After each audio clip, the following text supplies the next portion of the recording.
ਬਹਾਦਰ ਸਿਮਰਿਐ ਕਰ ਨਾਉ ਨਿਤ ਆਵੇ ਤਾਏ।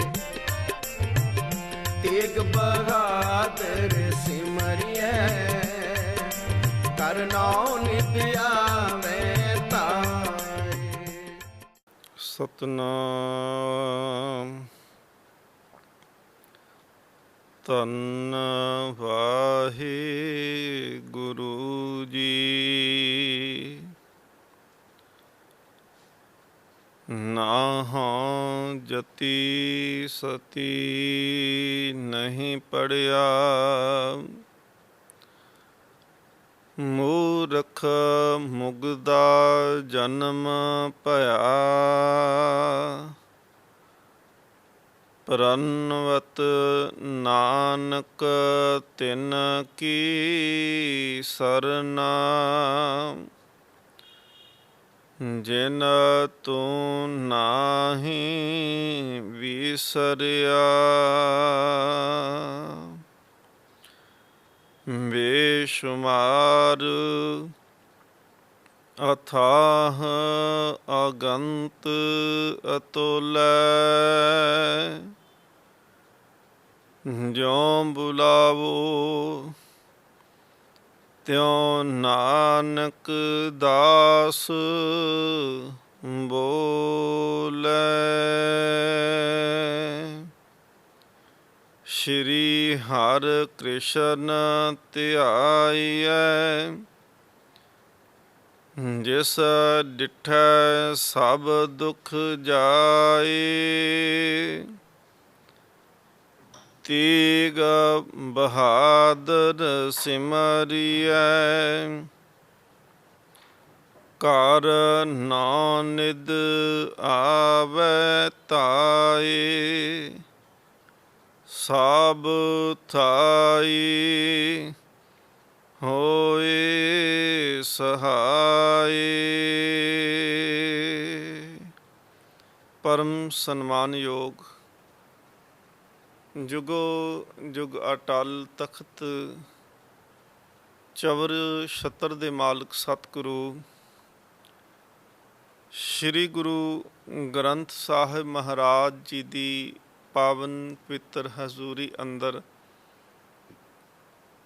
ਧੰਨ ਗੁਰੂ ਤੇਗ ਬਹਾਦਰ ਮਹਾਰਾਜ ਜੀ ਦੇ 400 ਸਾਲਾ ਆਗਮਨ ਗੁਰਪੁਰਬ ਨੂੰ ਸਮਰਪਿਤ ਹੋ ਕੇ ਆਪ ਸੰਗਤ ਸਤਿਗੁਰ ਮਹਾਰਾਜ ਜੀ ਦੇ ਪਾਵਨ ਇਤਿਹਾਸ ਨੂੰ ਨਿੱਤਾ ਪ੍ਰਤੀ ਸ਼ਰਵਣ ਕਰਦੇ ਹੋ। ਸਤਿਗੁਰੂ ਗੁਰੂ ਬਖਸ਼ਿਸ਼ ਕਰਨ, ਗੁਰੂ ਤੇਗ ਬਹਾਦਰ ਮਹਾਰਾਜ ਵਿੱਚ ਵਰਤਨ, ਸਤਿਗੁਰ ਮਹਾਰਾਜ ਜੀ ਦੇ ਪਾਵਨ ਜੀਵਨ ਦੀ ਵਿਚਾਰ ਕਰ ਸਕੀਏ। ਸਤਿਗੁਰੂ ਜੀ ਦੀ ਬਖਸ਼ਿਸ਼ ਫਤਿਹ ਪ੍ਰਵਾਨ ਕਰੋ ਜੀ।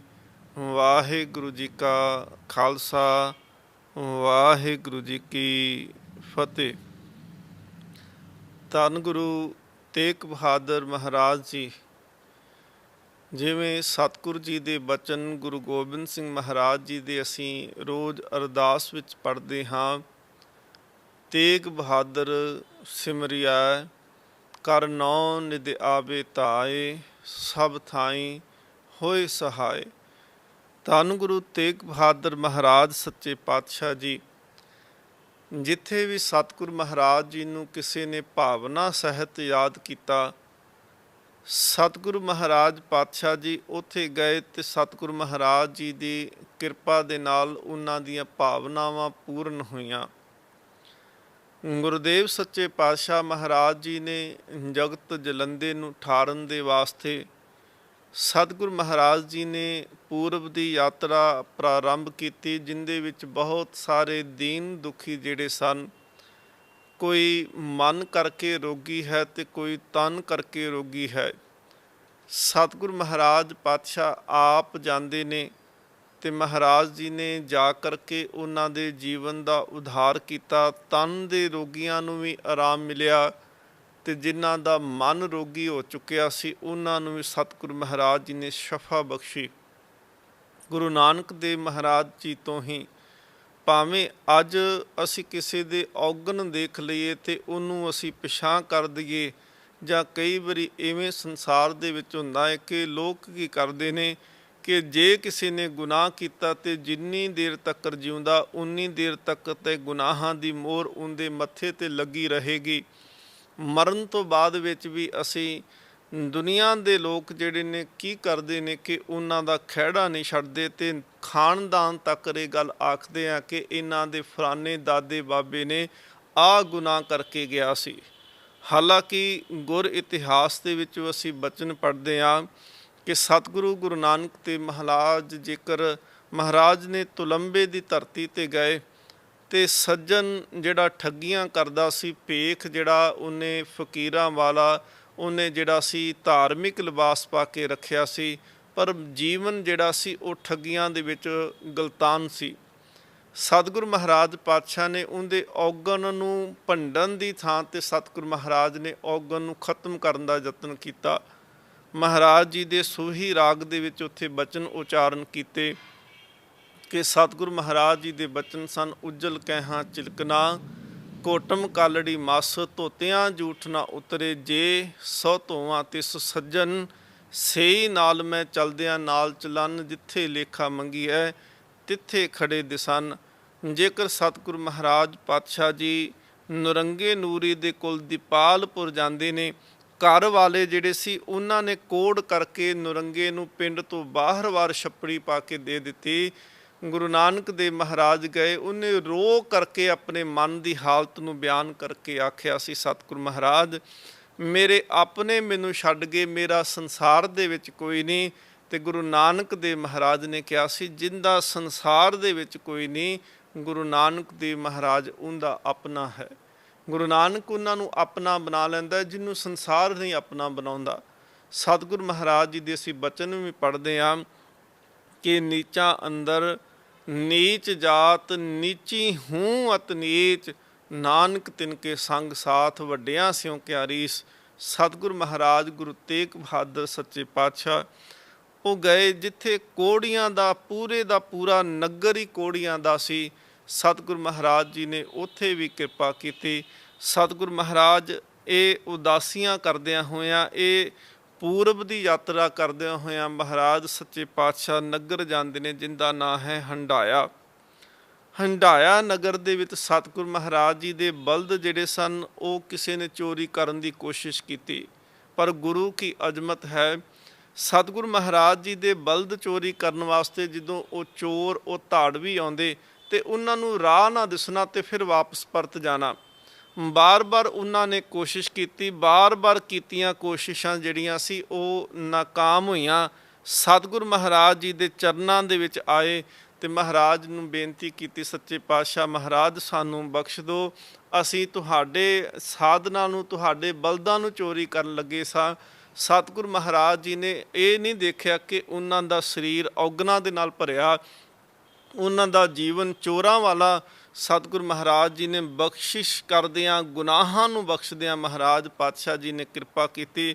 ਉੱਥੇ ਸਤਿਗੁਰੂ ਮਹਾਰਾਜ ਨੇ ਤੀਰ ਤੇ ਕਮਾਨ ਹੱਥ ਵਿੱਚ ਲੈ ਕੇ ਉਹ ਤੀਰ ਚਲਾਇਆ ਤੇ ਮਹਾਰਾਜ ਨੇ ਕਿਹਾ ਸੀ ਕਿ ਜਿੰਨੀ ਦੂਰ ਤੱਕ ਤੀਰ ਜਾਏਗਾ ਤੇ ਸਾਡੇ ਤੋਂ ਲੈ ਕੇ ਤੇ ਉਸ ਤੀਰ ਦੀ ਦੂਰੀ ਤੱਕ ਇਸ ਧਰਤੀ ਦਾ ਜਲ ਜਿਹੜਾ ਹੈ ਕਿਤੇੋਂ ਵੀ ਖੋਦ ਕੇ ਖੂਹ ਲਾਇਓ, ਇਸ ਧਰਤੀ ਦਾ ਜਲ ਜਿਹੜਾ ਹੈ ਉਹ ਮਿੱਠਾ ਤੇ ਸ਼ੀਤਲ ਹੋਵੇਗਾ। ਸਤਿਗੁਰੂ ਗੁਰੂ ਤੇਗ ਬਹਾਦਰ ਮਹਾਰਾਜ ਜੀ ਨੇ ਬੜੀ ਕਿਰਪਾ ਕੀਤੀ ਕਿ ਮਹਾਰਾਜ ਜੀ ਨੇ ਉੱਥੇ ਹਰ ਜਗ੍ਹਾ ਤੇ ਇਹ ਉਪਦੇਸ਼ ਕਰਨਾ, ਕਿਉਂਕਿ ਜਲ ਜਿਹੜਾ ਹੈ ਉਹ ਜੀਵਨ ਹੈ। ਔਰ ਸਤਿਗੁਰੂ ਮਹਾਰਾਜ ਜੀ ਨੇ ਹੁਕਮ ਕਰਨਾ ਕਿ ਖੂਹ ਲਗਾਓ। ਸਤਿਗੁਰੂ ਮਹਾਰਾਜ ਜੀ ਨੇ ਹੁਕਮ ਕਰਨਾ ਕਿ ਦਰਖਤ ਵੱਧ ਤੋਂ ਵੱਧ ਲਗਾਏ ਜਾਣ। ਅੱਜ ਅਸੀਂ ਦੇਖੋ ਦੁਨੀਆ ਦੇ ਵਿੱਚ ਕਿ ਹਰ ਜਗ੍ਹਾ ਤੇ ਪ੍ਰਦੂਸ਼ਣ ਦੇ ਕਰਕੇ ਆਮ ਜਿਹੜੇ ਲੋਕ ਨੇ ਉਹਨਾਂ ਦਾ ਸਾਹ ਲੈਣਾ ਵੀ ਔਖਾ ਹੈ। ਪਰ ਪੁਰਾਣੇ ਸਮਿਆਂ ਦੇ ਵਿੱਚ ਦਰਖਤ ਪੌਦੇ ਪੇੜ ਇਤਿਆਦਿਕ ਬਹੁਤ ਹੋਣ ਕਰਕੇ ਬਨਸਪਤੀ ਬਹੁਤ ਹੋਣੀ ਤੇ ਲੋਕਾਂ ਦਾ ਜੀਵਨ ਜਿਹੜਾ ਸੀ ਭਾਵੇਂ ਧਨ ਸੰਪਦਾ ਅੱਜ ਵਰਗੀ ਨਹੀਂ ਸੀ, ਪਰ ਬਿਮਾਰੀਆਂ ਵੀ ਅੱਜ ਵਾਂਗੂ ਉਹਨਾਂ ਦੇ ਕੋਲ ਨਹੀਂ ਸੀ। ਅੱਜ ਜੇਕਰ ਅਸੀਂ ਉਨਤੀ ਵੀ ਕੀਤੀ ਤੇ ਦੂਸਰੇ ਪਾਸੇ ਬਹੁਤ ਸਾਰੀਆਂ ਬਿਮਾਰੀਆਂ ਜਿਹੜੀਆਂ ਸੀ ਉਹ ਵੀ ਅਸੀਂ ਆਲੇ ਦੁਆਲੇ ਦੇ ਵਾਤਾਵਰਨ ਦੇ ਵਿੱਚ ਸੁਹੇੜ ਕੇ ਰੱਖ ਦਿੱਤੀਆਂ। ਸਤਿਗੁਰੂ ਮਹਾਰਾਜ ਸੱਚੇ ਪਾਤਸ਼ਾਹ ਜੀ ਨੇ ਉੱਥੇ ਕਿਰਪਾ ਕੀਤੀ। ਇੱਕ ਹੋਰ ਸਤਿਗੁਰੂ ਮਹਾਰਾਜ ਜੀ ਦੀ ਬਖਸ਼ਿਸ਼ ਹੁੰਦੀ ਹੈ, ਉਸ ਨਗਰ ਦੇ ਵਿੱਚ ਨਾ ਤਪਾਲੀ ਦਾ ਰੋਗ ਜਿਹੜਾ ਸੀ ਬਹੁਤ ਸਾਰੇ ਲੋਕਾਂ ਨੂੰ ਹੋਣਾ। ਤਪਾਲੀ ਦਾ ਰੋਗ ਕਿਹੜਾ ਸੀ ਕਿ ਜਿਹੜਾ ਰੋਗ ਦੇ ਨਾਲ ਇਸ ਦੇ ਨਾਲ ਗ੍ਰਸਤ ਹੋ ਜਾਣਾ, ਉਹਦੇ ਗਲੇ ਦੇ ਅੰਦਰ ਇੱਕ ਫੋੜਾ ਹੋਣਾ ਤੇ ਜਿਉਂ-ਜਿਉਂ ਉਹ ਫੋੜਾ ਵਧਣਾ ਤਿਉਂ-ਤਿਉਂ ਉਹਦਾ ਸਾਹ ਘੁੱਟਣਾ ਸ਼ੁਰੂ ਹੋ ਜਾਣਾ, ਸਰੀਰ ਕੰਬਣਾ ਤੇ ਸਰੀਰ ਕੰਬਣ ਤੋਂ ਬਾਅਦ ਵਿੱਚ ਸੀ ਤਪਾਲੀ ਦੇ ਰੋਗ ਦੇ ਨਾਲ ਉਹਨਾਂ ਦੀ ਮੌਤ ਹੋ ਜਾਣੀ। ਹੁਣ ਜਾਤ ਕਰਕੇ ਉਹਨਾਂ ਹੰਕਾਰ ਕਰਨਾ ਕਿ ਅਸੀਂ ਵੱਡੇ, ਅਸੀਂ ਉੱਚੇ। ਤੇ ਸਤਿਗੁਰੂ ਮਹਾਰਾਜ ਕਹਿੰਦੇ ਇਹ ਰੋਗ ਹੀ ਤਾਂ ਲੱਗਿਆ ਕਿਉਂਕਿ ਹੰਕਾਰ ਤੁਹਾਡੇ ਜੀਵਨ ਦੇ ਵਿੱਚ ਹੈ। ਜੇਕਰ ਤੁਸੀਂ ਹੰਕਾਰ ਨਾ ਕਰਦੇ ਹੁੰਦੇ ਤੇ ਹੋ ਸਕਦਾ ਸੀ ਤੁਹਾਡਾ ਜੀਵਨ ਦੇ ਵਿੱਚ ਰੋਗ ਨਾ ਹੁੰਦਾ। ਤੁਸੀਂ ਨੀਵਿਆਂ ਨੂੰ ਦੇਖ ਕੇ ਦੁਰਕਾਰਦੇ ਹੋ ਤੇ ਬਾਣੀ ਸਤਿਗੁਰੂ ਮਹਾਰਾਜ ਜੀ ਦੀ ਆਖਦੀ ਹੈ, ਨੀਚੋਂ ਊਚ ਕਰੇ ਮੇਰਾ ਗੋਬਿੰਦ, ਕਾਹੂ ਤੇ ਨਾ ਡਰੇ। ਸਤਿਗੁਰੂ ਮਹਾਰਾਜ ਪਾਤਸ਼ਾਹ ਨੀਵਿਆਂ ਨੂੰ ਤੇ ਬਖਸ਼ਿਸ਼ਾਂ ਕਰਦੇ ਨੇ। ਮਹਾਰਾਜ ਪਾਤਸ਼ਾਹ ਜੀ ਨੇ ਕਿਰਪਾ ਕੀਤੀ। ਫਿਰ ਚਮਿਆਰਾਂ ਦੀ ਇੱਕ ਛੱਪੜੀ ਸੀ ਉਸ ਜਗ੍ਹਾ ਦੇ ਉੱਪਰ ਜਿੱਥੋਂ ਚਮਿਆਰ ਪਾਣੀ ਤੇ ਆਦਿਕ ਵਰਤਦੇ ਸੀ। ਸਤਿਗੁਰੂ ਮਹਾਰਾਜ ਪਾਤਸ਼ਾਹ ਜੀ ਨੇ ਕਿਹਾ ਕਿ ਜੇ ਤੁਸੀਂ ਚਾਹੁੰਦੇ ਹੋ ਕਿ ਇਹ ਤਪਾਲੀ ਦਾ ਰੋਗ ਜਿਹੜਾ ਤੁਹਾਡਾ ਖਤਮ ਹੋ ਜਾਏ ਤੇ ਮਹਾਰਾਜ ਕਹਿੰਦੇ ਨੇ ਇਸ ਛੱਪੜੀ ਦੇ ਵਿੱਚ ਇਸ਼ਨਾਨ ਕਰੋ। ਪਹਿਲੋਂ ਤੇ ਲੋਕਾਂ ਨੇ ਜਿਹੜਾ ਸੀ ਉਹ ਥੋੜਾ ਨੱਕ ਮੂੰਹ ਵੱਟਿਆ, ਮਹਿਸੂਸ ਕੀਤਾ ਕਿ ਤੇ ਚਮਿਆਰਾਂ ਦੀ ਛੱਪੜੀ, ਇਹ ਉੱਥੋਂ ਵਰਤਨ ਕਰਦੇ ਆ, ਇਹ ਉੱਥੋਂ ਚਮੜੇ ਵਾਸਤੇ ਪਾਣੀ ਉੱਥੋਂ ਭਰਦੇ ਨੇ, ਅਸੀਂ ਇਸ਼ਨਾਨ ਕਿਵੇਂ ਕਰਾਂਗੇ। ਫਿਰ ਸਤਿਗੁਰੂ ਮਹਾਰਾਜ ਪਾਤਸ਼ਾਹ ਨੇ ਕਿਹਾ ਕਿ ਹੁਕਮ ਮੰਨੋਗੇ ਤਾਂ ਧਨਤਾ ਦੇ ਯੋਗ ਹੋ ਜਾਓਗੇ, ਰੋਗ ਤੋਂ ਖਲਾਸੀ ਹੋ ਜਾਏਗੀ। ਸਤਿਗੁਰੂ ਮਹਾਰਾਜ ਪਾਤਸ਼ਾਹ ਜੀ ਦੇ ਹੁਕਮ ਨੂੰ ਮੰਨ ਕਰਕੇ ਫਿਰ ਇੱਥੋਂ ਦੇ ਜਿਹੜੇ ਲੋਕ ਸਨ ਹੰਡਿਆਇਆ ਨਗਰ ਦੇ, ਉਸ ਛੱਪੜੀ ਦੇ ਵਿੱਚ ਇਸ਼ਨਾਨ ਕਰਨਾ ਕੀਤਾ, ਰੋਗ ਮੁਕਤ ਹੋਏ। ਅੱਜ ਉਸ ਅਸਥਾਨ ਦੇ ਉੱਤੇ ਜਿੱਥੇ ਸਤਿਗੁਰੂ ਮਹਾਰਾਜ ਜੀ ਨੇ ਇਸ ਤਪਾਲੀ ਦੇ ਰੋਗ ਤੋਂ ਬਚਣ ਵਾਸਤੇ ਇਸ਼ਨਾਨ ਉਸ ਨਗਰ ਦੇ ਲੋਕਾਂ ਨੂੰ ਕਰਵਾਇਆ, ਉੱਥੇ ਗੁਰਦੁਆਰਾ ਗੁਰੂਸਰ ਸਾਹਿਬ ਉੱਥੇ ਸੁਭਾਏਮਾਨ ਹੈ। ਇਸ ਤੋਂ ਅੱਗੇ ਸਤਿਗੁਰੂ ਮਹਾਰਾਜ ਪਾਤਸ਼ਾਹ ਜੀ ਨਗਰ ਜਾਂਦੇ ਨੇ ਭੂੰਦੜ। ਇਸ ਭੂੰਦੜ ਨਗਰ ਦੇ ਬਾਹਰ ਵਾਰ ਸਤਿਗੁਰੂ ਮਹਾਰਾਜ ਸੱਚੇ ਪਾਤਸ਼ਾਹ ਜੀ ਨੇ ਪੜਾਅ ਕਰਨਾ ਕੀਤਾ। ਇੱਥੋਂ ਦਾ ਚੌਧਰੀ ਹੈ ਤੇ ਉਸ ਚੌਧਰੀ ਨੇ ਜਿਹੜਾ ਸੀ ਮਜ਼ਾਕ ਦੇ ਨਾਲ ਇਹ ਸਤਿਗੁਰੂ ਮਹਾਰਾਜ ਜੀ ਨੂੰ ਬਚਨ ਕਹਿ ਦਿੱਤੇ, ਕਹਿੰਦੇ ਕਿ ਤੁਹਾਡੇ ਵਰਗੇ ਜਿਹੜੇ ਮਹਾਂਪੁਰਸ਼ ਆਉਂਦੇ ਨੇ, ਮਜ਼ਾਕ ਕਰਨਾ ਕੀਤਾ ਕਿ ਤੁਹਾਡੇ ਵਰਗੇ ਮਹਾਂਪੁਰਖਾਂ ਦੇ ਨਾ ਸੇਵਾ ਸੰਭਾਲ। ਇੱਥੋਂ ਨਗਰ ਦੇ ਪਾਸੇ ਘੁਮਿਆਰਾਂ ਦੀ ਬਸਤੀ ਹੈ ਤੇ ਉਸ ਬਸਤੀ ਵਾਲੇ ਨਾ ਬੜੀ ਸੇਵਾ ਕਰਦੇ ਆ। ਤੇ ਸਤਿਗੁਰੂ ਮਹਾਰਾਜ ਜੀ ਨੂੰ ਮਜ਼ਾਕ ਦੇ ਨਾਲ ਭੇਜਿਆ, ਪਰ ਮਹਾਰਾਜ ਜੀ ਜਿਵੇਂ ਗਰੀਬ ਨਵਾਜੇ ਨਾ, ਜਿਵੇਂ ਹਰ ਕੀਰਤਨ ਦੀ ਆਰੰਭਤਾ ਤੋਂ ਪਹਿਲਾਂ ਆਖਦਾ ਹੈ ਕਿ ਗੁਰੂ ਗਰੀਬ ਨਿਵਾਜ, ਤੂੰ ਗਰੀਬਾਂ ਨੂੰ ਨਿਵਾਜਦਾ ਹੈ, ਉਸੇ ਤਰ੍ਹਾਂ ਧੰਨ ਗੁਰੂ ਤੇਗ ਬਹਾਦਰ ਮਹਾਰਾਜ ਗਰੀਬ ਨਵਾਜ ਸਤਿਗੁਰੂ ਨੇ ਕਿਰਪਾ ਕੀਤੀ। ਉਹ ਘੁਮਿਆਰਾਂ ਦੀ ਜਿਸ ਪਾਸੇ ਬਸਤੀ ਸੀ ਉਧਰ ਸਤਿਗੁਰੂ ਮਹਾਰਾਜ ਗਏ। ਸਤਿਗੁਰੂ ਸੱਚੇ ਪਾਤਸ਼ਾਹ ਮਹਾਰਾਜ ਜੀ ਨੂੰ ਉਹਨਾਂ ਗਰੀਬਾਂ ਨਿਮਾਣਿਆਂ ਤੇ ਨਿਤਾਣਿਆਂ ਨੇ ਆਪਣੇ ਵਿੱਚ ਦੇਖ ਕਰਕੇ ਤੇ ਉਹਨਾਂ ਦੀ ਖੁਸ਼ੀ ਦਾ ਟਿਕਾਣਾ ਕੋਈ ਨਹੀਂ ਸੀ, ਕਿਉਂਕਿ ਪੁਰਾਣੇ ਸਮਿਆਂ ਤੋਂ ਇਹ ਰਿਵਾਜ ਚੱਲਿਆ ਆਉਂਦਾ ਸੀ ਕਿ ਧਾਰਮਿਕ ਜਿਹੜੇ ਲੋਕ ਸੀ ਉਹ ਵੀ ਉਹਨਾਂ ਦੇ ਕੋਲ ਜਾਂਦੇ ਸੀ ਜਿਨ੍ਹਾਂ ਕੋਲ ਬਹੁਤਾ ਧਨ ਹੋਣਾ, ਜਿਹੜੇ ਸੰਪੰਨ ਘਰਾਣੇ ਹੋਣੇ, ਉਹਨਾਂ ਦੇ ਕੋਲ ਜਾ ਕੇ ਉਹਨਾਂ ਨੇ ਟਿਕਣਾ। ਸਤਿਗੁਰੂ ਸੱਚੇ ਪਾਤਸ਼ਾਹ ਮਹਾਰਾਜ ਜਦੋਂ ਗਰੀਬ ਨਵਾਜ ਬਣ ਕੇ ਉਹਨਾਂ ਦੇ ਵਿੱਚ ਜਾ ਕੇ ਬੈਠੇ, ਉਹਨਾਂ ਦੀ ਖੁਸ਼ੀ ਦਾ ਟਿਕਾਣਾ ਕੋਈ ਨਹੀਂ। ਉਹਨਾਂ ਨੇ ਸਤਿਗੁਰੂ ਮਹਾਰਾਜ ਜੀ ਦੀ ਅਥਾਹ ਸ਼ਰਧਾ ਕੀਤੀ, ਸਤਿਗੁਰੂ ਮਹਾਰਾਜ ਜੀ ਦੇ ਚਰਨਾਂ ਨੂੰ ਧੋ ਧੋ ਕੇ ਪੀਣਾ ਕਰਨਾ ਕੀਤਾ। ਸਤਿਗੁਰੂ ਸੱਚੇ ਪਾਤਸ਼ਾਹ ਮਹਾਰਾਜ ਜੀ ਦੀ ਅਜ਼ਮਤ ਨੂੰ ਦੇਖਿਆ। ਇਸ ਅਜ਼ਮਤ ਨੂੰ ਚੌਧਰੀ ਜਿਹੜਾ ਸੀ ਭੂੰਦੜ ਦਾ, ਉਹਨੇ ਵੀ ਦੇਖ ਕਰਕੇ ਤੇ ਸਤਿਗੁਰੂ ਮਹਾਰਾਜ ਜੀ ਦੇ ਚਰਨਾਂ ਵਿੱਚ ਆ ਕੇ ਡਿੱਗਿਆ। ਸਤਿਗੁਰੂ ਸੱਚੇ ਪਾਤਸ਼ਾਹ ਮਹਾਰਾਜ ਜੀ ਦੇ ਚਰਨਾਂ ਵਿੱਚ ਆਇਆ। ਸਿੱਖਾਂ ਨੇ ਸਮਝਾਉਣਾ ਕੀਤਾ ਕਿ ਦੇਖੋ, ਗੁਰੂ ਤੇਗ ਬਹਾਦਰ ਮਹਾਰਾਜ ਜੀ ਨਾ ਤੇ ਉਹਨਾਂ ਨੂੰ ਸੰਸਾਰੀ ਧਨ ਦੀ ਕੋਈ ਲੋੜ ਹੈ, ਨਾ ਉਹ ਸਤਿਗੁਰੂ ਮਹਾਰਾਜ ਪਾਤਸ਼ਾਹ ਕਿਸੇ ਕਿਸਮ ਦਾ ਉਹਨਾਂ ਦੇ ਅੰਦਰ ਲੋਭ ਜਾਂ ਲਾਲਚੇ। ਸਤਿਗੁਰੂ ਸੱਚੇ ਪਾਤਸ਼ਾਹ ਮਹਾਰਾਜ ਨੂੰ ਜੇਕਰ ਕੋਈ ਭੇਟਾ ਵੀ ਕਰ ਜਾਂਦਾ ਹੈ ਨਾ, ਤੇ ਮਹਾਰਾਜ ਉਹ ਭੇਟਾ ਸੰਗਤ ਦੇ ਭਲੇ ਵਾਸਤੇ ਵਰਤ ਦਿੰਦੇ ਨੇ, ਆਪਣੇ ਕੋਲ ਕੁਝ ਨਹੀਂ ਰੱਖਦੇ। ਇਹਨੇ ਮਲੂਕੇ ਨੇ ਨਗਰ ਦੇ ਵਿੱਚੋਂ ਧਨ ਇਕੱਠਾ ਕੀਤਾ, ਕੁਝ ਖਾਣ ਪੀਣ ਦੇ ਪਦਾਰਥ ਵੀ ਲੈ ਕੇ ਗਿਆ, ਪਰ ਰਸਤੇ 'ਚ ਆਪਣੇ ਸਾਥੀਆਂ ਨੂੰ ਕਹਿਣ ਲੱਗਾ ਕਿ ਦੇਖੋ, ਗੁਰੂ ਤਾਂ ਤਿਆਗ ਵਿਰਾਗ ਦੀ ਮੂਰਤ ਹੈ, ਉਹਨਾਂ ਨੂੰ ਇਹ ਸੰਸਾਰੀ ਧਨ ਪਦਾਰਥਾਂ ਦੀ ਕੋਈ ਲੋੜ ਨਹੀਂ। ਆਪਾਂ ਇਸ ਤਰ੍ਹਾਂ ਕਰਦੇ ਹਾਂ ਕਿ ਸਾਨੂੰ ਸਵੇਰ ਦੇ ਅਸੀਂ ਚੱਲੇ ਹਾਂ, ਭੁੱਖ ਵੀ ਲੱਗੀ ਏ, ਆ ਜੋ ਕੁਛ ਲਿਆਂਦਾ ਇਸ ਤੇ ਸੰਗਤ ਨੂੰ ਵਰਤਾਉਣ ਦੀ ਖਾਤਰ ਅਸੀਂ ਆਪਣੇ ਕਿਉਂ ਨਾ ਪੇਟ ਭਰ ਲਈਏ। ਇਹਨਾਂ ਨੇ ਉਹ ਭੋਜਨ ਪਦਾਰਥ ਆਪ ਛਕਿਆ। ਫਿਰ ਜਿਹੜਾ ਧਨ ਨਾਲ ਲੈ ਕੇ ਆਏ ਸੀ ਸਤਿਗੁਰੂ ਮਹਾਰਾਜ ਜੀ ਨੂੰ ਭੇਟਾ ਕਰਨ ਵਾਸਤੇ, ਉਹ ਧਨ ਜਿਹੜਾ ਸੀ ਇੱਕ ਥਾਂ ਤੇ ਧਰਤੀ ਦੇ ਵਿੱਚ ਦੱਬ ਦਿੱਤਾ। ਸਤਿਗੁਰੂ ਮਹਾਰਾਜ ਜੀ ਦੇ ਚਰਨਾਂ ਦੇ ਵਿੱਚ ਪਹੁੰਚੇ। ਸਤਿਗੁਰੂ ਸੱਚੇ ਪਾਤਸ਼ਾਹ ਮਹਾਰਾਜ ਉਹਨਾਂ ਦੇ ਚਰਨਾਂ 'ਚ ਜਾ ਕੇ ਨਮਸਕਾਰ ਕੀਤੀ। ਮਹਾਰਾਜ ਨੇ ਉਪਦੇਸ਼ ਦੇਣਾ ਕੀਤਾ ਕਿ ਦੇਖੋ ਕਿ ਜੇਕਰ ਜੀਵਨ ਦੇ ਵਿੱਚ ਭਲਾ ਚਾਹੁੰਦੇ ਹੋ ਤੇ ਆਪਣਾ ਜਿਹੜਾ ਧਨ ਹੈ ਉਹ ਵੀ ਦੂਸਰੇ ਨਾਲ ਵੰਡ ਕੇ ਛਕੋ। ਕੋਸ਼ਿਸ਼ ਕਰੋ ਕਿ ਹਰ ਗਰੀਬ ਦੀ ਲੋੜਵੰਦ ਦੀ ਮਦਦ ਕਰ ਸਕੋ। ਤੇ ਸਤਿਗੁਰੂ ਮਹਾਰਾਜ ਪਾਤਸ਼ਾਹ ਕਹਿੰਦੇ ਜੇਕਰ ਅਸੀਂ ਧਨ ਧਰਤੀ 'ਚ ਵੀ ਦੱਬ ਕੇ ਰੱਖੀਏ ਤੇ ਉਹ ਧਨ ਜਿਹੜਾ ਹੈ ਕਿਸੇ ਕੰਮ ਨਹੀਂ। ਹੋ ਸਕਦਾ ਹੈ ਕਿ ਧਨ ਦੱਬਿਆ ਰਹਿ ਜਾਏ, ਨਾ ਸਾਨੂੰ ਪਤਾ ਹੋਵੇ, ਸਾਡੇ ਜਾਣ ਤੋਂ ਬਾਅਦ ਸਾਡੇ ਪਰਿਵਾਰ ਨੂੰ ਪਤਾ ਨਾ ਹੋਵੇ, ਤੇ ਉਹ ਧਨ ਫਿਰ ਕਿਸ ਕੰਮ ਦਾ। ਸਤਿਗੁਰੂ ਮਹਾਰਾਜ ਜੀ ਦੇ ਬਚਨਾਂ ਨੇ ਇਹਦੇ ਮਨ ਦੇ ਉੱਤੇ ਚੋਟ ਕੀਤੀ। ਸਤਿਗੁਰੂ ਮਹਾਰਾਜ ਜੀ ਤੋਂ ਮੁਆਫੀ ਮੰਗਦਾ ਹੈ, ਖਿਮਾ ਮੰਗੀ। ਸਤਿਗੁਰੂ ਸੱਚੇ ਪਾਤਸ਼ਾਹ ਮਹਾਰਾਜ ਇੱਥੋਂ ਫਿਰ ਅੱਗੇ ਜਾਂਦੇ ਨੇ। ਪਿੰਡ ਰਲੇ ਨਾਮ ਦੇ ਪਿੰਡ ਦੇ ਵਿੱਚ ਮਹਾਰਾਜ ਗਏ। ਇੱਥੇ ਇੱਕ ਸੁਲਤਾਨੀਆ ਹੈ, ਕਿਉਂਕਿ ਇਸ ਮਾਲੇ ਦੀ ਧਰਤੀ ਦੇ ਵਿੱਚ ਨਾ ਸੁਲਤਾਨੀਏ ਜਿਹੜੇ ਸਨ, ਸਖੀ ਸਰਵਰ ਜਿਹੜੇ ਸਨ ਨਾ, ਇਹਨਾਂ ਨੇ ਬਹੁਤ ਸਾਰੇ ਹਿੱਸੇ ਦੇ ਉੱਪਰ ਆਪਣੇ ਕੇਂਦਰ ਤੇ ਆਪਣੇ ਇਲਾਕੇ ਕਾਇਮ ਕੀਤੇ ਹੋਏ ਸੀ। ਲੋਕਾਂ ਨੂੰ ਬਹੁਤ ਇਸ ਭਰਮ ਤੇ ਵਹਿਮ ਦੇ ਵਿੱਚ ਜਿਹੜਾ ਸੀ ਫਸਾ ਕੇ ਰੱਖਿਆ ਸੀ। ਸਤਿਗੁਰੂ ਮਹਾਰਾਜ ਪਾਤਸ਼ਾਹ ਜੀ ਰਲੇ ਪਿੰਡ ਜਾਂਦੇ ਨੇ ਤੇ ਇਸ ਸੁਲਤਾਨੀਆ ਜਿਹੜਾ ਇੱਥੋਂ ਦਾ ਚੌਧਰੀ ਹੈ ਉਹਦਾ ਭਤੀਜਾ ਹੈ ਤੇ ਉਹਦਾ ਨਾਮ ਇਤਿਹਾਸ ਨੇ ਲਿਖਿਆ ਜੋਗਾ। ਉਹ ਉਦਾਸੀ ਦੇ ਹਿਸਾਬ ਦੇ ਵਾਲਾ ਉਹਦਾ ਜੀਵਨ ਸੀ ਕਿ ਜਿਵੇਂ ਉਦਾਸੀਆਂ ਦਾ ਜੀਵਨ ਹੋਵੇ, ਬੇਪਰਵਾਹ ਜਿਹਾ ਰਹਿਣਾ, ਵੈਰਾਗੀ ਜਿਹਾ ਰਹਿਣਾ। ਸਤਿਗੁਰੂ ਸੱਚੇ ਪਾਤਸ਼ਾਹ ਮਹਾਰਾਜ ਜਦੋਂ ਗਏ, ਜੋਗਾ ਅੱਗੋਂ ਦੀ ਲੰਘਿਆ ਸਤਿਗੁਰੂ ਮਹਾਰਾਜ ਜੀ ਦਿਓ, ਤੇ ਸਤਿਗੁਰੂ ਮਹਾਰਾਜ ਜੀ ਨੇ ਬਚਨ ਕਹੇ ਸੀ, ਜੋਗਿਆ ਆਪਣੇ ਜੋਗਾ। ਸਤਿਗੁਰੂ ਮਹਾਰਾਜ ਜੀ ਦੇ ਬਚਨ ਸੁਣ ਕੇ ਜੋਗਾ ਜਿਹੜਾ ਸੀ ਉਹ ਸਤਿਗੁਰੂ ਮਹਾਰਾਜ ਜੀ ਦੇ ਚਰਨਾਂ ਦੇ ਵਿੱਚ ਪਿਆ। ਸਤਿਗੁਰੂ ਮਹਾਰਾਜ ਜੀ ਨੇ ਸੀਸ ਦੇ ਉੱਤੇ ਹੱਥ ਰੱਖਿਆ ਤੇ ਕਿਰਪਾ ਕੀਤੀ। ਮਹਾਰਾਜ ਜੀ ਨੇ ਜੀ ਦਾਨ ਦਿੱਤਾ। ਸਤਿਗੁਰੂ ਮਹਾਰਾਜ ਨੇ ਕਿਹਾ ਕਿ ਇਹ ਥਾਂ ਜਿਸ ਤੇ ਅਸੀਂ ਅੱਜ ਆ ਕੇ ਬਿਰਾਜੇ ਹਾਂ, ਇਹ ਅਜਿੱਤ ਥਾਂ ਹੈ, ਇਹ ਜਿੱਤੀ ਨਹੀਂ ਜਾਏਗੀ। ਇਸ ਥਾਂ ਤੇ ਨਗਰ ਵਸਾਉਣਾ ਕਰੋ। ਉੱਥੇ ਫਿਰ ਸਤਿਗੁਰੂ ਮਹਾਰਾਜ ਜੀ ਦਾ ਹੁਕਮ ਮੰਨਿਆ ਜੋਗੇ ਨੇ, ਤੇ ਮਹਾਰਾਜ ਜੀ ਦੇ ਹੁਕਮ ਦੇ ਨਾਲ ਉੱਥੇ ਫਿਰ ਨਗਰ ਵਸਾਇਆ। ਉੱਥੇ ਨਗਰ ਵਸਦਾ ਹੈ ਜੋਗਾ ਨਗਰ। ਸਤਿਗੁਰੂ ਮਹਾਰਾਜ ਪਾਤਸ਼ਾਹ ਜੀ ਫਿਰ ਇੱਥੋਂ ਰਲੇ ਤੋਂ ਹੁੰਦਿਆਂ ਹੋਇਆਂ ਸਤਿਗੁਰੂ ਸਮਰਾਵਾਂ ਜਾਂਦੇ ਨੇ।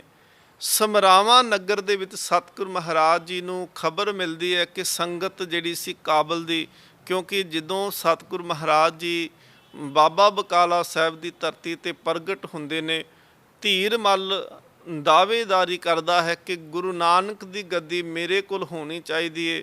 ਤੇ ਕਾਬਲ ਦੀ ਸੰਗਤ ਉੱਥੋਂ ਦੇ ਖਾਸ ਕਰਕੇ ਭਾਈ ਜੇਠਾ, ਭਾਈ ਗੋਂਦਾ ਇਤਿਆਦਿਕ ਜਿਹੜੇ ਮੁਖੀ ਸਿੱਖ ਸਨ, ਉਹਨਾਂ ਨੂੰ ਸਤਿਗੁਰੂ ਮਹਾਰਾਜ ਜੀ ਨੇ ਵੀ, ਧੰਨ ਗੁਰੂ ਤੇਗ ਬਹਾਦਰ ਜੀ ਨੇ ਸਧਾਰਨ ਜਿਹਾ ਸਰੋਪਾ ਤੇ ਕੁਝ ਦਾਤ ਭੇਜੀ। ਤੇ ਦੂਸਰੇ ਪਾਸੇ ਜਿਹੜਾ ਸੀ ਧੀਰ ਮੱਲ ਨੇ ਬੜੇ ਕੀਮਤੀ ਰੇਸ਼ਮ ਤੇ ਜਰੀ ਦੇ ਸਰੋਪੇ ਭੇਜੇ, ਜਿਹੜੇ ਵੇਖਣ ਨੂੰ ਵੀ ਭਾਰੇ ਲੱਗਦੇ ਸੀ। ਤੇ ਸੰਗਤ ਦੁਚਿੱਤੀ ਦੇ ਵਿੱਚ ਸੀ ਕਿ ਅਸਲ ਦੇ ਵਿੱਚ ਗੁਰੂ ਕੌਣ ਹੋਵੇਗਾ, ਕਿ ਜਿਨੇ ਸਧਾਰਨ ਦੇ ਸਰੋਪੇ ਭੇਜੇ ਜਾਂ ਜਿਨੇ ਇਹ ਭਾਰੀ ਭਰਕਮ ਰੇਸ਼ਮ ਤੇ ਜਰੀ ਦੇ ਸਰੋਪੇ ਸਾਨੂੰ ਭੇਜਣਾ ਕੀਤੇ। ਉੱਥੇ ਭਾਈ ਜੇਠੇ ਨੇ ਆਖਿਆ ਸੀ ਕਿ ਗੁਰੂ ਨਾਨਕ ਦੀ ਘਰ ਦੀ ਅਜ਼ਮਤ ਭਾਰੀ ਹੈ, ਉਹਨਾਂ ਦੀ ਅਜ਼ਮਤ ਵੱਡੀ ਏ। ਵੇਖਣ ਨੂੰ ਧੀਰ ਮੱਲ ਦਾ ਸਰੋਪਾ, ਉਹਦੀ ਦਾਤ ਜੋ ਉਹਨੇ ਭੇਜੀ ਉਹ ਭਾਰੀ ਲੱਗਦੀ ਏ, ਤੇ ਦੇਖਣ ਨੂੰ ਤੇਗ ਬਹਾਦਰ ਜੀ ਦੀ ਦਾਤ ਹੌਲੀ ਤੇ ਸਧਾਰਨ ਲੱਗਦੀ ਏ।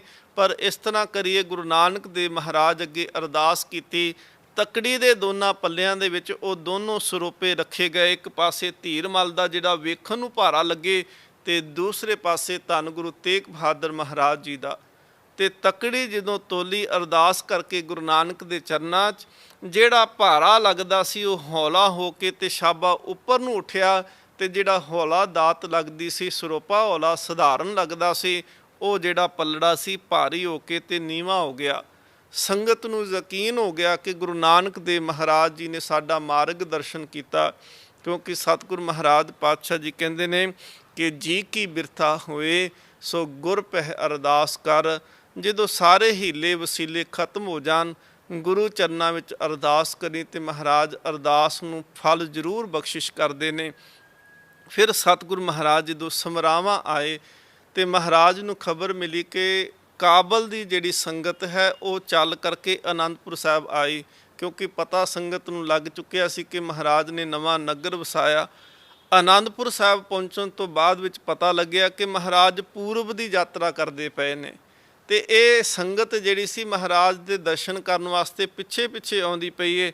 ਮਹਾਰਾਜ ਜੀ ਨੇ ਫਿਰ ਕਿਰਪਾ ਕੀਤੀ, ਇਸੇ ਥਾਂ ਤੇ ਸਮਰਾਵਾਂ ਜਿਹੜਾ ਨਗਰ ਹੈ ਇੱਥੇ ਮਹਾਰਾਜ ਜੀ ਨੇ ਫਿਰ ਟਿਕਾਣਾ ਕਰਨਾ ਕੀਤਾ।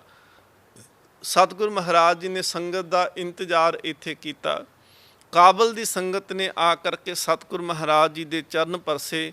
ਸਤਿਗੁਰ ਮਹਾਰਾਜ ਜੀ ਨੂੰ ਬੇਨਤੀ ਕੀਤੀ ਕਿ ਸੱਚੇ ਪਾਤਸ਼ਾਹ ਮਹਾਰਾਜ ਦੱਸੋ ਕੋਈ ਉਪਦੇਸ਼ ਸਾਨੂੰ ਦੇਣਾ ਕਰੋ। ਸਤਿਗੁਰ ਮਹਾਰਾਜ ਕਹਿੰਦੇ ਨੇ ਇੱਕ ਤਾਂ ਇਹ ਜਿਹੜਾ ਸਾਡਾ ਮਨੁੱਖਾ ਸਰੀਰ ਮਨੁੱਖਾ ਜਨਮ ਮਿਲਿਆ ਹੈ ਇਹ ਦੁਰਲੱਭ ਹੈ, ਇਹਦੇ ਵਰਗੀ ਵਸਤੂ ਹੋਰ ਕਿਤੇ ਨਹੀਂ ਮਿਲ ਸਕਦੀ। ਬਾਣੀ ਦੇ ਬਚਨ ਅਸੀਂ ਪੜ੍ਹਦੇ ਹਾਂ ਕਿ ਦੁਰਲੱਭ ਜਨਮ ਪੁੰਨ ਫਲ ਪਾਇਓ ਬਿਰਥਾ ਜਾਤ ਅਬ ਵੇਖੈ। ਵਿਵੇਕ ਨੂੰ ਕਹਿੰਦੇ ਨੇ, ਵਿਵੇਕ ਦੇ ਅਰਥ ਹੁੰਦੇ ਨੇ ਕਿ ਤੁਲਨਾਤਮਕ ਬੁੱਧੀ ਹੋਣਾ, ਜਿਹਦੇ ਨਾਲ ਅਸੀਂ ਕੰਪੈਰੀਜ਼ਨ ਕਰ ਸਕੀਏ ਕਿ ਸੱਚ ਕੀ ਝੂਠ ਕੀ ਹੈ, ਲਾਭ ਕੀ ਹੈ ਹਾਨੀ ਕੀ ਹੈ। ਅਰਦਾਸ ਦੇ ਵਿੱਚ ਵੀ ਅਸੀਂ ਕਹਿੰਦੇ ਹਾਂ ਕਿ ਸਿੱਖਾਂ ਨੂੰ ਸਿੱਖੀ ਦਾਨ, ਕੇਸ ਦਾਨ, ਰਹਿਤ ਦਾਨ, ਵਿਵੇਕ ਦਾਨ, ਉੱਥੇ ਵੀ ਅਸੀਂ ਵਿਵੇਕ ਦੀ ਦਾਤ ਮੰਗਦੇ ਹਾਂ। ਸਤਿਗੁਰੂ ਮਹਾਰਾਜ ਜੀ ਨੇ ਜਿਹੜੇ 5 ਸਰੋਵਰ ਸਾਨੂੰ ਬਖਸ਼ਿਸ਼ ਕੀਤੇ, ਅੰਮ੍ਰਿਤਸਰ ਦੀ ਉਹ ਧਰਤੀ ਜਿਹੜੀ ਅਰਦਾਸ ਅਸੀਂ ਕਹਿੰਦੇ ਹਾਂ ਕਿ ਸ਼੍ਰੀ ਅੰਮ੍ਰਿਤਸਰ ਜੀ ਦੇ ਦਰਸ਼ਨ ਇਸ਼ਨਾਨ, ਉਹਨਾਂ 5 ਦੇ ਵਿੱਚੋਂ ਰਾਮਸਰ ਹੈ ਤੇ ਦੂਸਰਾ ਵਿਵੇਕ ਸਰ ਹੈ, ਸੰਤੋਖ ਸਰ ਹੈ, ਕੌਲ ਸਰ ਤੇ ਹਰਮੰਦਰ ਸਾਹਿਬ, ਇਹ 5 ਸਰੋਵਰ ਨੇ।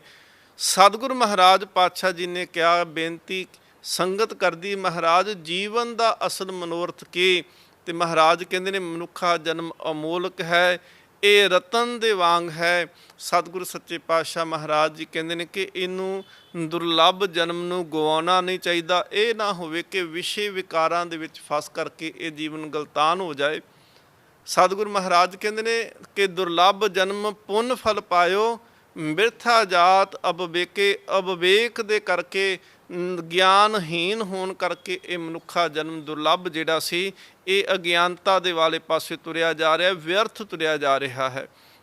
ਸਤਿਗੁਰ ਸੱਚੇ ਪਾਤਸ਼ਾਹ ਮਹਾਰਾਜ ਉਹਨਾਂ ਨੇ ਬਾਣੀ ਦੇ ਵਿੱਚ ਹੋਰ ਵੀ ਕਿਰਪਾ ਕੀਤੀ। ਮਹਾਰਾਜ ਕਹਿੰਦੇ ਨੇ ਦੇਖੋ, ਜਿਵੇਂ ਰੱਬ ਦਾ ਨਾਮ ਦੁਰਲੱਭ ਹੈ, ਪਰਮਾਤਮਾ ਦਾ ਨਾਮ ਵੀ ਦੁਰਲੱਭ ਹੀ ਕਿਹਾ ਗਿਆ ਬਾਣੀ ਦੇ ਅੰਦਰ ਕਿ ਉਹਨੂੰ ਅਸੀਂ ਮੁੱਲ ਖਰੀਦ ਕੇ ਨਹੀਂ ਪ੍ਰਾਪਤ ਕਰ ਸਕਦੇ, ਅਸੀਂ ਧਨ ਦੇ ਕੇ ਨਾਮ ਦੀ ਪ੍ਰਾਪਤੀ ਨਹੀਂ ਕਰ ਸਕਦੇ।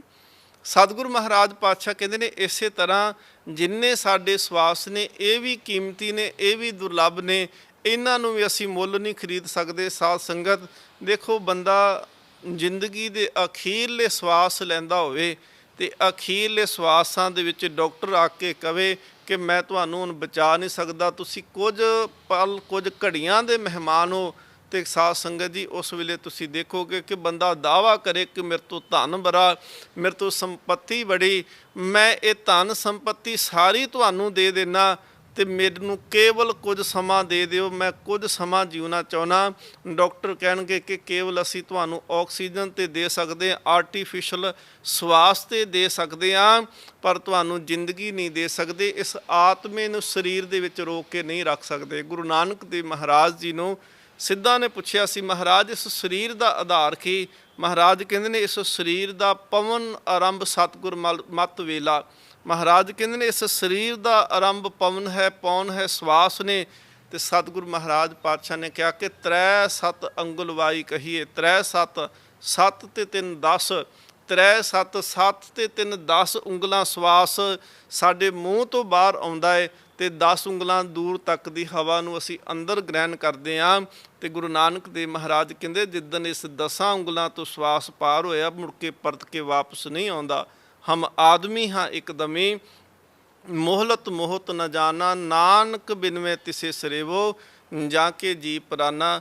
ਸਤਿਗੁਰੂ ਮਹਾਰਾਜ ਪਾਤਸ਼ਾਹ ਕਹਿੰਦੇ ਇਹ ਜਨਮ ਅਮੋਲਕ ਹੈ, ਦੁਰਲੱਭ ਹੈ, ਮਾਨਸ ਜਨਮ ਦੁਲੰਭ ਹੈ, ਹੋਏ ਨਾ ਬਾਰੰਬਾਰ, ਜਿਉ ਬਨ ਫਲ ਪਾਕੇ ਭੂਏ ਗਿਰੇ, ਬਹੁਰ ਨਾ ਲਾਗੇ ਡਾਰ। ਸਤਿਗੁਰੂ ਮਹਾਰਾਜ ਜੀ ਕਿਰਪਾ ਕਰਦੇ ਨੇ। ਮਹਾਰਾਜ ਕਹਿੰਦੇ ਨੇ ਕਿ ਭਈ ਪ੍ਰਾਪਤ ਮਾਨਖ ਦੇਹਰੀਆ, ਗੋਬਿੰਦ ਮਿਲਨ ਕੀ ਇਹ ਤੇਰੀ ਬਰੀਆ, ਅਵਰ ਕਾਜ ਤੇਰੇ ਕਿਤੇ ਨਾ ਕਾਮ, ਮਿਲ ਸਾਧ ਸੰਗਤ ਭਜ ਕੇਵਲ ਨਾਮ। ਸਤਿਗੁਰੂ ਮਹਾਰਾਜ ਬਖਸ਼ਿਸ਼ ਕਰਦੇ ਨੇ ਕਿ ਗੋਬਿੰਦ ਮਿਲਣ ਦਾ ਇਹ ਵੇਲਾ ਹੈ, ਇਹ ਦੁਰਲੱਭ ਜਨਮ ਮਿਲਿਆ, ਕਿਤੇ ਅਜਾਈ ਨਾ ਚਲਿਆ ਜਾਏ। ਸਤਿਗੁਰ ਮਹਾਰਾਜ ਬਖਸ਼ਿਸ਼ ਰਹਿਮਤ ਕਰਨ। ਇਤਿਹਾਸ ਦੀ ਲੜੀ ਨੂੰ ਆਪਾਂ ਅਗਲੇ ਦੀਵਾਨ ਦੇ ਵਿੱਚ ਸਰਵਣ ਕਰਾਂਗੇ। ਬੋਲਦਿਆਂ ਹੋਈਆਂ ਬੇਅੰਤ ਭੁੱਲਾਂ ਦੀ ਖਿਮਾ। ਸਤਿਗੁਰ ਮਹਾਰਾਜ ਕਿਰਪਾ ਕਰਨ, ਜਗਤ ਜਲੰਦਾ ਰੱਖ ਲੈ, ਆਪਣੀ ਕਿਰਪਾ ਤਾਰ, ਜਿਤ ਦੁਆਰੇ ਉਭਰੇ, ਤਿੱਤੇ ਲਿਹੋ ਉਭਾਰ। ਵਾਹਿਗੁਰੂ ਜੀ ਕਾ ਖਾਲਸਾ, ਵਾਹਿਗੁਰੂ ਜੀ ਕੀ ਫਤਿਹ। ਤੇਗ ਬਹਾਦਰ ਸਿਮਰਿਐ, ਕਰਨੌ ਨਿਤ ਆਵੇ ਤਾਏ। ਤੇਗ ਬਹਾਦਰ ਸਿਮਰਿਐ, ਕਰਨੌ ਨਿਤ ਆਵੇ